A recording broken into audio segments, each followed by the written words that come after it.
On this episode of What's Going On with Shipping, it's the May 10th, 2022 edition of What the Ship. I'm your host, Sal Mercatlano. Welcome to this episode of What the Ship, our top 5 maritime news stories. If you're new to the channel, take a moment, subscribe to the channel, hit the bell so you'll be alerted about new videos as they come out. So, never a problem to find 5 stories in the maritime sector. Today, we're going to go everywhere from the stock market to insurance, to the West Coast labor negotiations, to the Black Sea, and to your local gas pumps. Let's go ahead and jump into story number 1. Story number 1, we go over to Greg Miller at FreightWaves. Shipping stocks take another beating, sinking by double digits. Holy crap, the stock market really has not been good recently.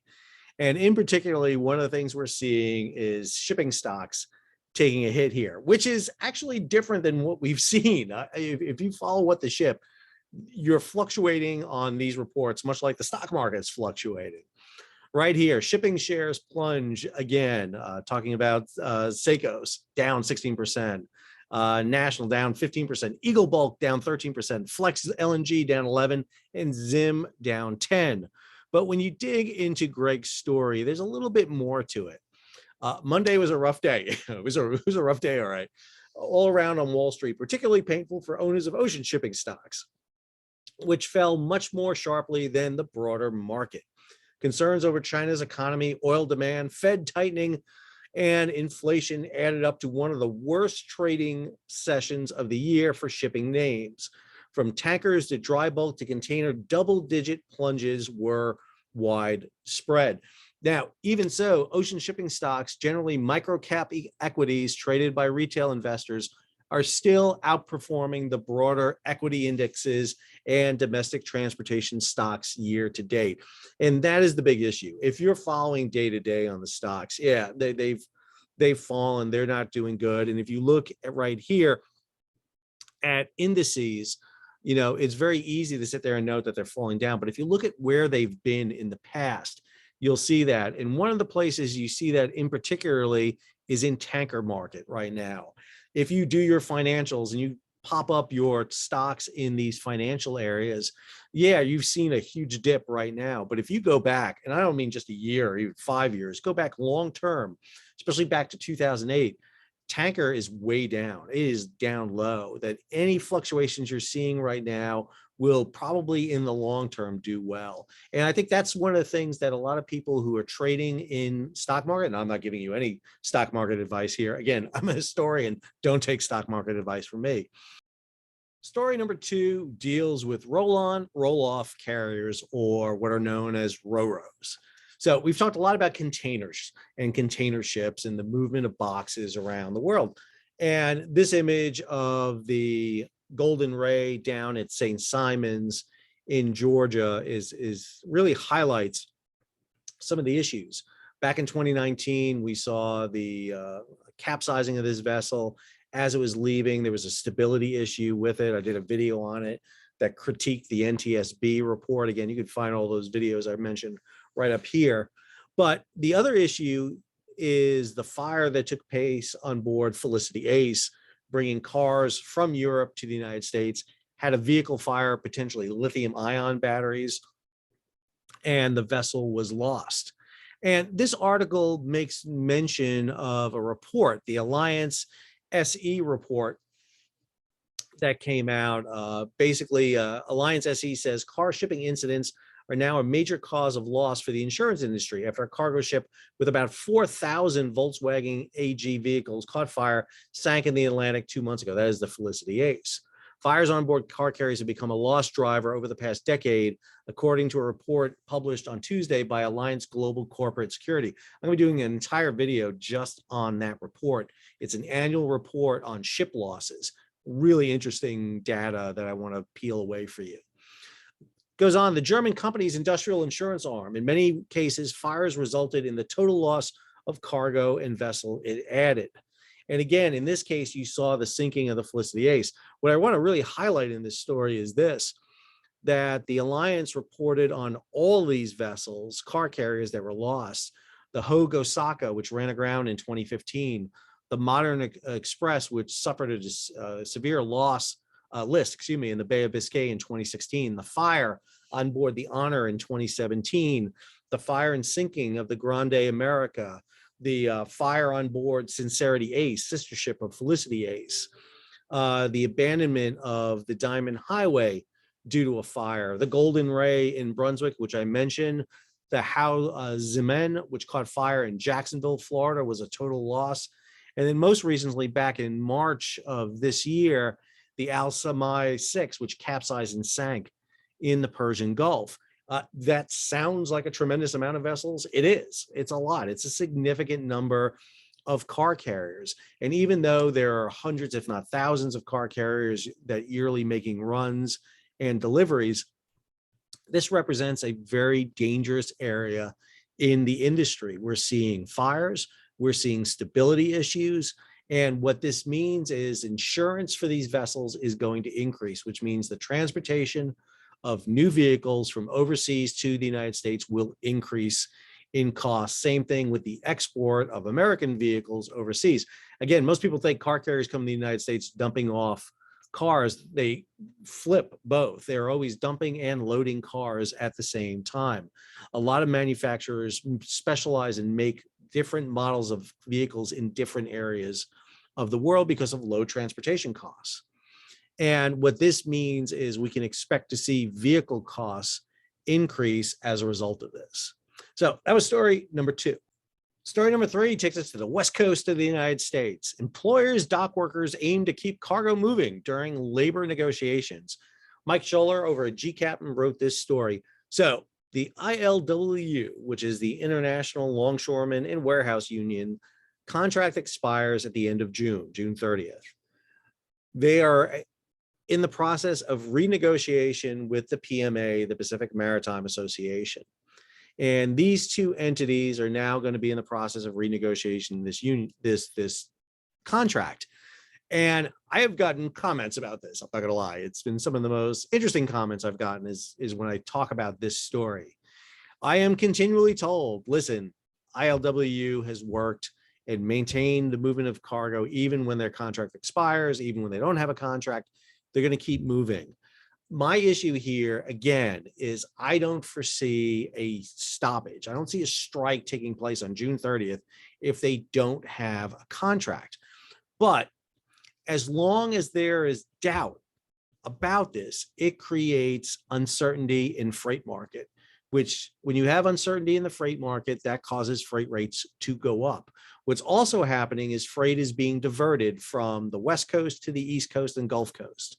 We know this is happening because we've seen the port operations officers in those ports on the East Coast sitting there saying, yes, people are coming and they're moving their cargo here. We're physically seeing the movement of goods.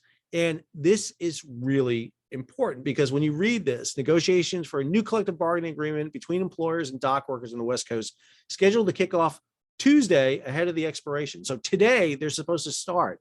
Again, they don't have a lot of time to negotiate this out. And what we're talking about is 29 ports, and the ILWU is representing 22,000 dock workers. This is not just LA and Long Beach. This is all of them.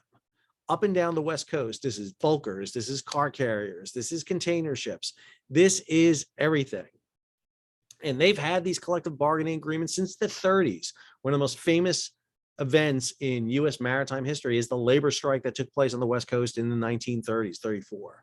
And that shut down the West Coast. And even though that was 90 years ago, almost, it is in the backdrop of everyone's head that this event happened, because the big issue that's lingering out there right now is training of new employees and automation.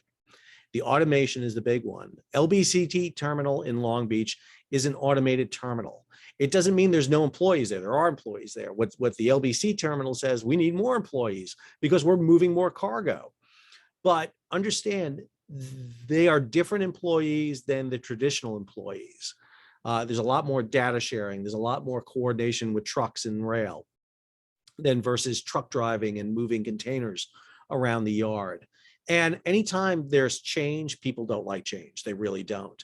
And understand the ILWU right now is in the driver's seat. Labor is in the driver's seat. Go to any store around the country, walk in there, and there's probably a sign up looking for employees.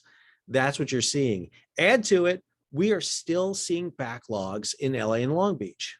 And as of the end of April, you're looking at over 40 ships waiting to offload. Again, 40 ships. Go back to the peak was back in January 29th. You hit a record high of 101 ships, but you had 40 ships back in November waiting off. And again, it doesn't seem like we're really clearing them. You got down to a low at the beginning of April of about 27, but now they're piling back up again.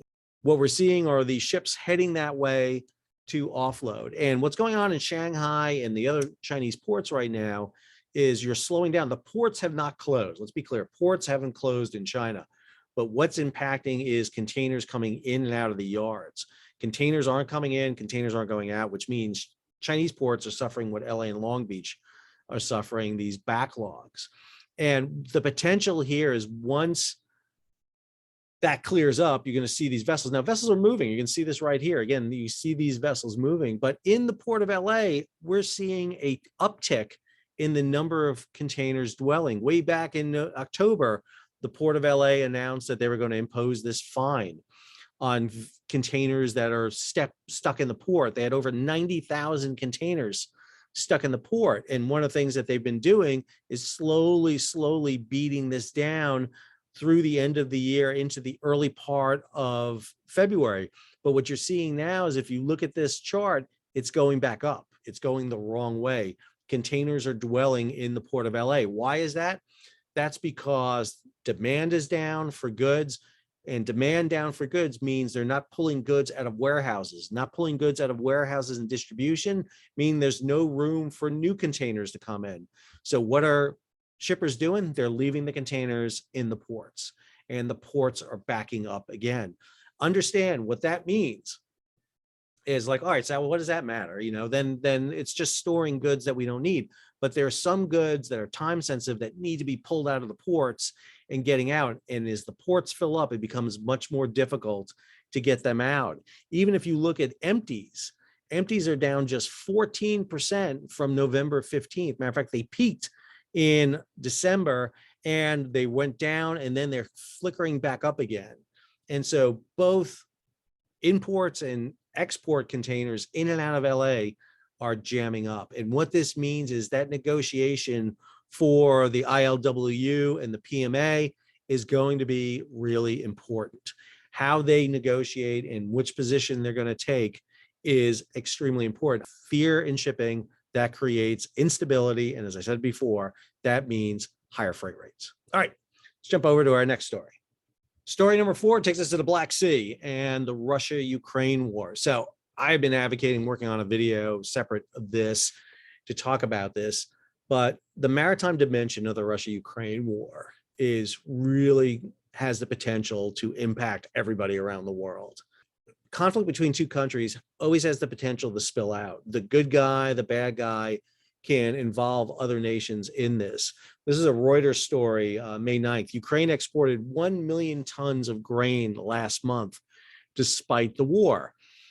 Ukraine has sown about 7 million hectares of spring crops so far this year, or 30% less than in the corresponding period of 2021, and exported 1.09 million tons of grain in April. It goes on here. The sowing campaign is going on actively despite the difficulties associated primarily with logistics. Russia's invasion of Ukraine in February has added volatility in international finance markets, sending commodity prices higher. And this story right here by John Conrad, Ukraine war, new marine insurance report studies impact of Russian aggression on shipping. But I want to show you how it's manifested itself. So this is marine traffic, our buddies at Marine Traffic. This is the Gulf of Odessa. And I want to show you something. This right here, this conglomeration of ships that are just increasing right here. These are not big ships. These are largely general cargo ships.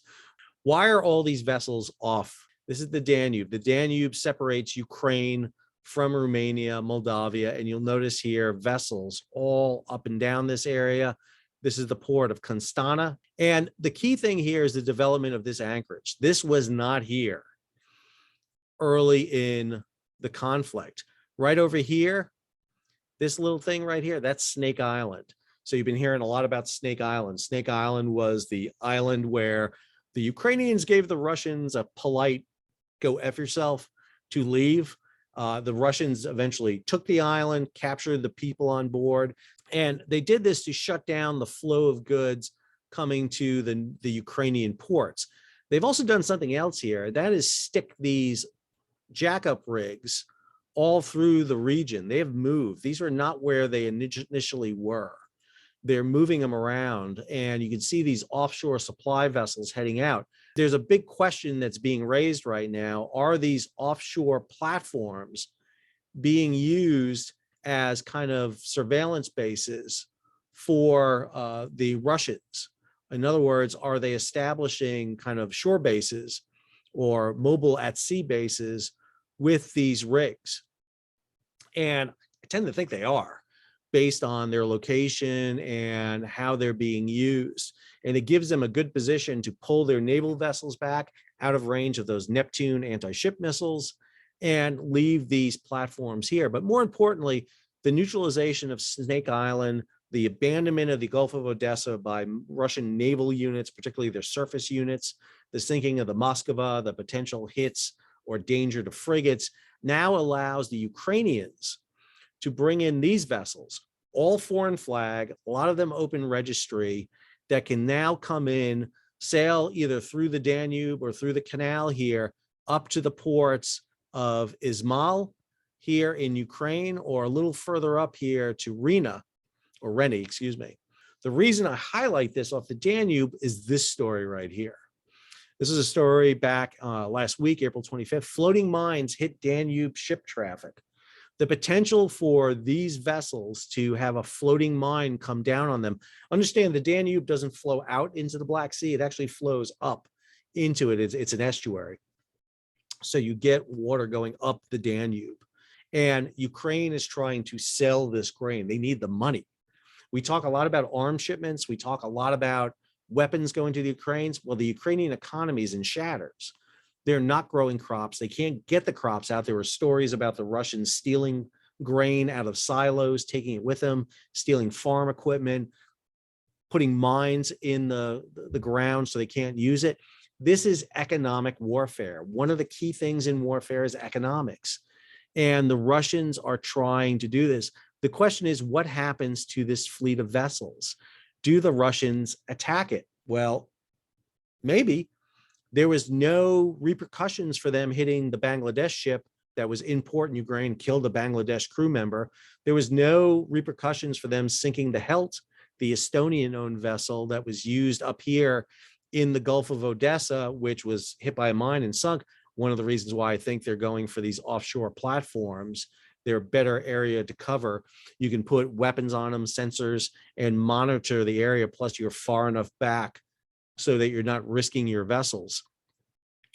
But this is a huge element. If the Russians start hitting these vessels that are carrying Ukrainian grain, what stops the Ukrainians from hitting these vessels carrying Russian oil and Russian grain out of the Black Sea? And then the Black Sea becomes the Persian Gulf of the 1980s. Nobody wants to go back to the 1980s. I do, because I had hair in the 1980s, but nobody else does. Although it's great music, the best music. That is the danger of the Russia-Ukraine war spilling out into the Black Sea and the maritime domain, pulling other forces and other nations into the war. That's Iran-Iraq tanker war of the 1980s. All right, story number 4. Story number 5, diesel. So if you are green and you're operating your electrically powered vehicle, fantastic, good on you. You are helping save the environment, as until you got to figure out where the batteries go at the end, but that's later. But most freight in the world moves on diesel fuel, either in ships or on trucks. And this report from Bloomberg on May 9th, Greek ship owners kill EU's Russian oil tanker ban. Greece is one of the major shipping companies of the world in terms of registry, ownership, and in particularly within the tanker field. And there was a proposal by the EU to ban all Russian oil and Russian oil tankers. But as this Bloomberg story notes the European Union is set to soften its sanctions package on Russian oil exports after a weekend of wrangling, though it aims to keep a key shipping provision that will hinder Moscow's ability to export its crude. The bloc will drop a proposed ban on EU-owned vessels transporting Russian oil to third countries, according to documents seen by Bloomberg and people familiar with the matter. Critically, a prohibition on insurance is still in the works and would remain a significant impediment to exports. Greece, whose economy is heavily reliant on shipping, was among the member nations that pushed the provision on exporting to third countries to be dropped from the EU's sixth package on sanctions. So Greece lives by shipping. It's one of their key issues. Back in the early 2000s, when the Greek economy was collapsing, there was a motion set to raise taxes on Greek registered ships, and Greek registered ships began to flock out of the registry. They backed off on that. And the power of Greek shipping is very powerful within the Greek government. Now, what this means is Greek ships want to be able to haul Russian oil, not to Europe, but to other countries as that third party. Haul it from Russia, sell it in Africa, the Middle East, or Asia somewhere. But what we're seeing right now is diesel shortages. This Greg Miller story. The world is crying out for diesel. Product tankers could win big. Tanker owners, Ardmore, INSW, Scorpio Sea scramble for diesel supplies. Again, we just had the story at the beginning where everything's tanked the other day, but tanker stock will probably come up because it's at an all-time record low. Retail gas prices in the U.S. are up 45% year on year. Yeah, I just saw over $5 diesel by me. Diesel used by American trucks is up 75%, just hit an all-time high. But that is not just an American problem. Pain at the pump is global. That's the thing. Everybody wants to blame a president or an administration. This is a global issue. So-called product tankers, ships designed to transport cargo such as diesel, gasoline, jet fuel, are in a prime position to profit. Fuel flows globally to where it earns the highest return. Case in point, as U.S. diesel prices have skyrocketed, American export of diesel has surged because demand in other countries is higher. That's the key. Go back just a little bit of time here. Back in April, Russia continues to dominate European diesel imports despite drop.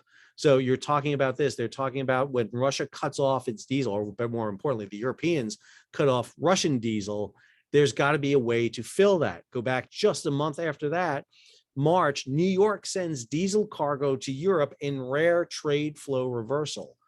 Oil companies will divert tankers on the high seas if they can sell that cargo at another place. Most cargo on board ships are not bought yet. They're bought when they arrive. They're a commodity. They're sold that way. Very few times will a broker or an oil company pay for the oil on the vessel, because why pay for it early? You're paying for, you're paying for oil you don't have possession of. When you order something from Amazon, you pay for it up front. You pay for it up front and Amazon ships it to you. But oil companies do it a lot differently. It would be like you wouldn't pay for it until Amazon delivers it to you. But Amazon would reserve the right to, just before they deliver it to you, if your neighbor wanted that same product and was willing to pay a little bit more, they would divert it over to them. That's what's happened here. Oil tankers were diverted from coming into New England, the mid-Atlantic, over to Europe. And again, if you go just before that, back in January, you saw the flip side of that, where diesel tankers departed Europe for the freezing US East Coast. Tankers are going to move to wherever they need, which leads us to the situation we're in the United States. This is the US Energy Information Administration's latest report on petroleum, specifically their May 4th, This Week in Petroleum. I'm sure we all advertise and get our This Week in Petroleum newsletter. I do. I really need to get a life. I mean, seriously, I get This Week in Petroleum. There's got to be something else I could do. This is the distillate, which is diesel fuel section. So right here, you're looking at the kind of gold tannish line here. That is 2021. Blue is 21-22. Can you see where the price spiked all of a sudden in March? That coincides with the invasion of Ukraine by Russia, the announcement of sanctions against Russia, and you see diesel fuel prices spike. Why? Because a lot of diesel fuel comes out of Russia. Go down here. This is the heating oil futures market. You can see futures kicking up. This is the one I really want to show you. This is the U.S. distillate stocks. Now, be careful with this graph for a second. This bottom here is not zero. This is 100 million barrels. So there's still another 100 million barrels below here. The gray represents the 5-year range. This is typically where we're at in the 5-year range. Remember, coming out of COVID, early 2020, the refinery shut down. There was a backlog of fuel and oil and diesel because no one was driving. And so stocks went up. And then all of a sudden, production cut, people started moving around again, and you see that dip.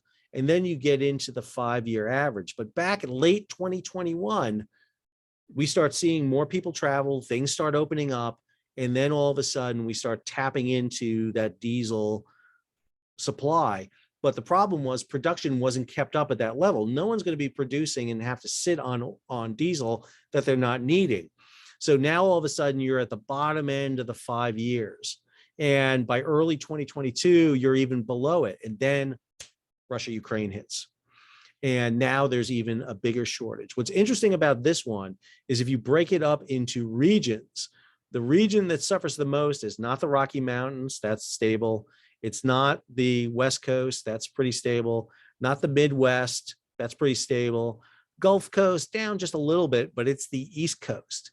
The East Coast sees that really massive decline. Why is it that diesel is costing you more around the world? That's futures, it's demand. But right now, the New England mid-Atlantic area is the one that's seeing the volume begin to go down. And this also has days of supplies right here. And so you're starting to see the areas of days of supplies. So last year, again, mid-June of 2020, or 2 years ago, you had a lot. You were over 50 days supplies. Beginning of the fiscal year 2021, 2022, you were at almost 36 days supplies, and you see us down. And if you go by regions, regions follow that same measurement. You can see it going down on the East Coast, but still, there's still fuel out there. I mean, we're not even below where the West Coast is or the Rocky Mountains are. And when you come down here to exports and production, you can see that huge dip back in March and April of 2020. And one of the things you see here are those pendulating factors that kind of follow along with track records here. We're increasing production right now, but again, we're just not meeting the demand. And when you start hearing about diesel shortages, again, you got to look at the data. We saw this when the Colonial Pipeline shut down, and everybody panics about the loss of the Colonial Pipeline. Oh, we're going to be out of fuel. No, there's still fuel in storage tanks. There's still fuel being able to move by trucks and tankers. We're not. What's going to happen, and I predict this right now, is the oil companies are going to scream, oil diesel shortage in New England and Mid-Atlantic, we need a waiver to the Jones Act. Understand, when the oil companies scream that, first off, they created the problem by selling the diesel fuel over to Europe, not providing the stockpiles they need into the North Atlantic, into the Mid-Atlantic, into New England and Mid-Atlantic. They're creating that problem.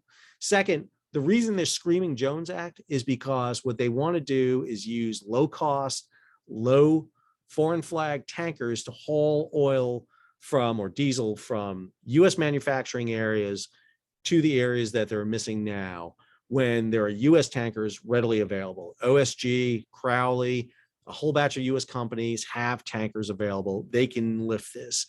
They just don't want to pay the additional cost for that. And I know what people are going to say, well, Sal, that cost will be pushed over onto the consumer. Not when you look at the daily charter rate versus the number of gallons on board the vessel. What they're doing is creating panic to drive costs higher. This is all speculation in the fuels market that's going on. And believe me, there's going to be people who are going to want to take advantage of that. I hope you enjoyed today's video, top 5 stories in the maritime sector. If you did, give it a thumbs up, share it across social media. If you haven't subscribed, please subscribe, hit the bell so you'll be alerted about new videos as they come out. Leave a comment, and if you can, support the Patreon. I said that wrong, but become a subscriber through our Patreon page. Sorry, long day, been grading a lot of final exams. End of the semester here at beautiful Campbell University over here. So getting ready to finish up the end of the semester. Until the next video, this is Sal, signing off.